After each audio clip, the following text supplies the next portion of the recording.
Başta at işekning gülgiya meyve çevinin sürtü va nersin birini apıp seppedim niyege.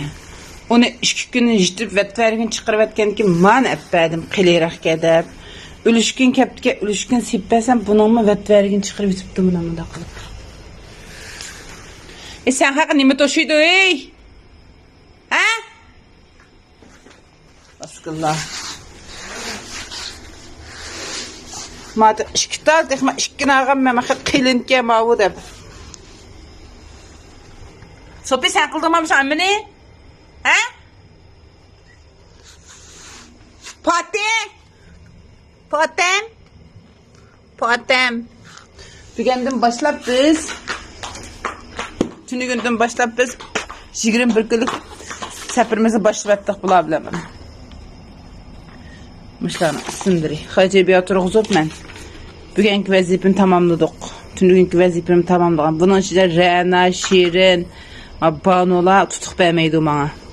Şun bulan xata qıldım. Mavu bəl grup qalıb bugün yetməyənlər. Darış qızaqına bu da 21 gün darış qızı məndi. Indi yaman işkanla. Sopi sen işçi vatsadan. Bütün hemiz içiydi bu qaxniki. İşimiz bulmaydı. Semigu. Ma Semigu oxşamdı ki. He deydi oqranıb. Semigu. Semigu. Maqsın ismi Semigu.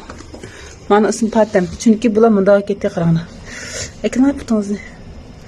Saqıydı benim ha. Bana temir etken bu da. Taqırıp gitti bula. Şun bulağa 21 günlük darbe dedi doktor. 21 günde tük öydü dedi. Tünü günden başlap işte. Bugün udarız yetmedi. Bugün girip ekilmeyene. Tas. Sopunu xeşa basbek eğer. Tordun ya da qıjıdığın nəsə aldım. Akşam təkəmmədi kəlşib qıyma biləm. Bana. Abbas qaptıq tatılaşdamış da. Abbas hey. Abbas mən. Hey. Abbas. Qışqaq basqıllah. Aşta bulup gitti qırağına bula qışqaq olub. Şunu olan doktorun Abbas'ın bir şikisini. Am tatladı. Hemmisin bedeni taqır yoruk etti. Kutu olup. Darı verdi 21 günlük darı ki. Darın işkizini. Tünegenden başla bir işkizini. Bir günü bir vaq işkiz var. Xacı bir yatırağızı bir işkizini sen bu haqqı. Qaysıq işkiz buldum bilemeyim ki.